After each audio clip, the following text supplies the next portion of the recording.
Bom dia, queridos alunos. Tudo bem com vocês, meus amores?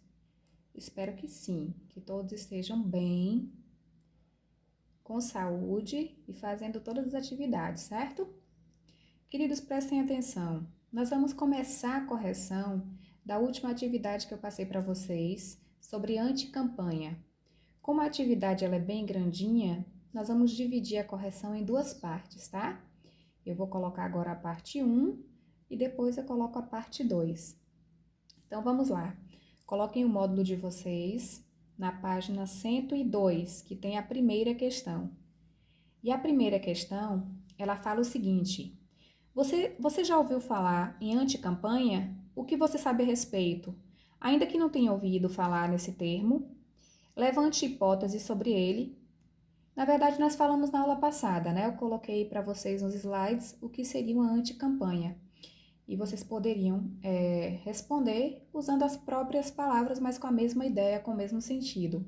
Então, uma anticampanha vai ser uma ação que é contrária a uma determinada campanha, tá? É algo que age de uma forma contrária a uma campanha que foi colocada anteriormente. E aí eu dei um exemplo para vocês sobre a questão da anticampanha política, que é uma ação contrária a uma campanha política de determinado candidato. Pronto. Então, quem colocou nesse sentido está correto. Vamos lá, a segunda, que é bem parecida com a primeira questão, né? Tem assim: depois de assistir ao vídeo, que vocês iam olhar aí pelo QR Code, procure definir o que é uma anticampanha.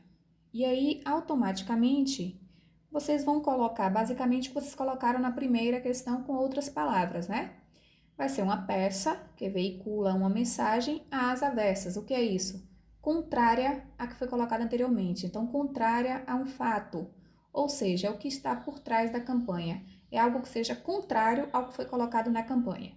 Pronto, aí respondeu a segunda também. Vamos à terceira. Na terceira questão, nós tínhamos a seguinte pergunta: o título do vídeo é Anticampanha pelas pessoas com deficiência. No decorrer da entrevista, Mirela Prosdóximo se utiliza desses termos para se referir à ação publicitária em questão. Com base na leitura, responda: essa anticampanha usa da estratégia de conquistar o público ou de provocá-lo? Explique. Então vai ser bem simples, né? Como na verdade a campanha em si ela teve um propósito de nos impactar, de deixar todo mundo revoltado, então ele já responde a questão. A campanha visa provocar o público. E o que ela quer a princípio, no primeiro momento? Ela quer gerar revolta, ela quer que as pessoas reflitam, que as pessoas pensem sobre a questão do deficiente. Só que ele usou métodos que são pouco utilizados, né? Que são métodos que são contrários ao que realmente se objetiva. E é lógico que o que eles querem com isso é alcançar apelo à conscientização das pessoas. Eles querem uma forte conscientização das pessoas. Então, quem colocou nesse sentido está correto, tá? Vamos então para a quarta questão. A quarta questão tem assim: qual era o público-alvo dessa ação publicitária? Vamos lembrar que todo texto publicitário, ele tem um público-alvo. Ele é feito para poder se dirigir a determinado público. No caso dessa campanha aí, qual seria o público-alvo? Então, assim, no início da campanha, o público-alvo era a população de Curitiba, né? As pessoas que moram em Curitiba. E sendo mais preciso, particularizando, as pessoas que desrespeitam direitos das pessoas com deficiência. Perfeito. Só que com a dimensão que a anticampanha tomou, acabou sendo uma campanha que ficou muito grande, que gerou uma repercussão muito maior do que eles pretendiam, a ação acabou alcançando todo o país. Então, a princípio, o público-alvo era só a população de Curitiba, mas posteriormente alcançou todo o país, tá? Vamos lá para a quinta questão. Observe as duas fotos dos outdoors. Após a verdade por trás da anticampanha ter sido revelada, é possível dizer que sua mensagem visual foi subvertida isto é, foi modificada, sofrendo transformações profundas. Como isso foi feito? Como os publicitários conseguiram mudar essa propaganda? Bem simples. Eles não apagaram a mensagem inicial, eles deixaram a mensagem inicial da mesma forma, mas houve um tipo de colagem. Eles colocaram como se fosse uma tarja, né? Como se fosse um outdoor na cor preta, com o texto original no fundo. Então, essa foi a modificação que eles fizeram, certo? Vamos lá, então, agora para a sexta questão. A entrevista com Mirella Próximo foi publicada em uma revista dedicada aos apaixonados por carros, com matérias e reportagens sobre o mercado automotivo, desempenho de veículos, comparações entre carros de modelos semelhantes, competições automobilísticas, etc. Dentro dessa proposta editorial, por que o tema de direitos das pessoas com deficiência foi abordado? Bem simples, né? Porque alguns direitos que as pessoas com deficiência conquistaram envolvem questões ligadas ao mundo dos automóveis, como, por exemplo, as vagas especiais em estacionamentos e a isenção de impostos na compra de carros novos. O que significa isenção, Pro? Isenção significa que eles não precisam pagar determinados impostos que pessoas que não têm deficiência pagam. Então, assim, foram 2 direitos que foram conquistados por eles e que estão diretamente ligadas ao mundo dos automóveis, tá? Bora lá, então, a sétima questão, que a sétima tem 4 alternativas, né? A sétima tem assim: considerando que cada sintagma verbal organiza uma oração, releia a seguinte passagem. O Conselho Municipal dos Direitos da Pessoa com Deficiência de Curitiba fez uma campanha que dominou a internet na última semana e afirmou ao autoesporte o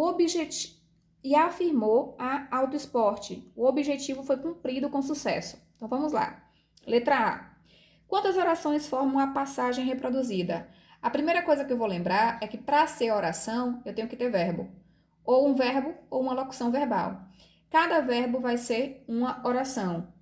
Então aí eu tenho, por exemplo, 4 orações. Por que eu tenho 4 orações? Porque eu tenho 4 verbos.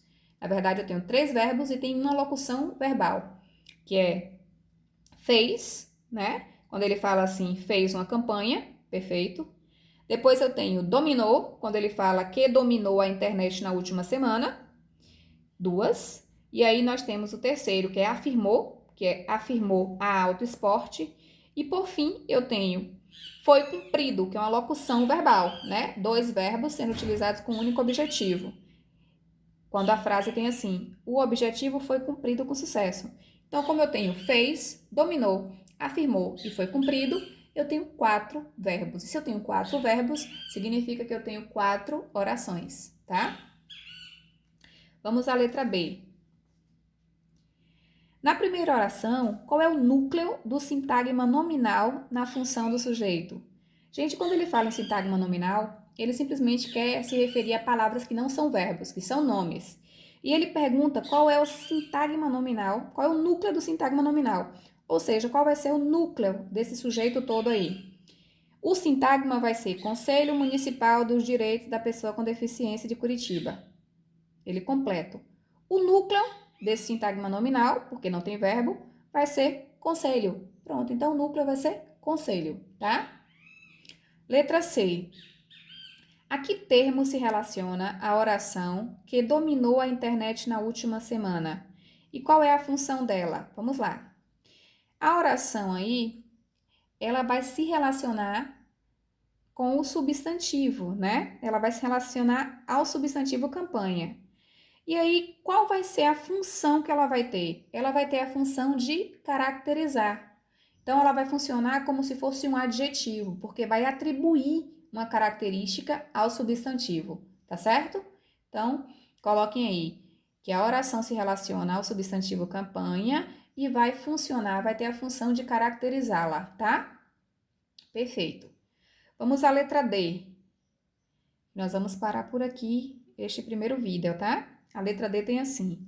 Qual é a função sintática da oração que encerra o trecho reproduzido? Qual a importância dos 2 pontos para a oração? Se eles fossem excluídos, como o trecho deveria ser escrito? Então vamos por partes, né? Porque tem várias perguntas. A oração, o objetivo foi cumprido com sucesso, ela vai funcionar como objeto direto do verbo afirmou. Por que como objeto direto, Pro? Porque ela completa o verbo. E complemento de verbo é sempre objeto, tá? E por que vai ser objeto direto? Porque ela completa o verbo sem preposição. Então, objeto direto porque completa um verbo sem preposição. Perfeito. Por que ele colocou os 2 pontos? Para ganhar destaque, tá? Para destacar, para dar ênfase. E como ficaria se nós tirássemos os 2 pontos? Ficaria da seguinte forma: afirmou a Auto Esporte que o objetivo foi cumprido com sucesso. Pronto. Tiramos os 2 pontos. A única coisa que mudou foi essa questão do destaque, de dar ênfase, tá? Nós vamos parar por aqui essa correção, porque como tem muitas questões e o vídeo vai ficar muito grande, fica complicado para postagem, tá? A gente para aqui e posteriormente eu vou passar a segunda parte da correção e vamos dar continuidade ao nosso cronograma, tá certo? Fiquem com Deus, meus amores, e um beijo!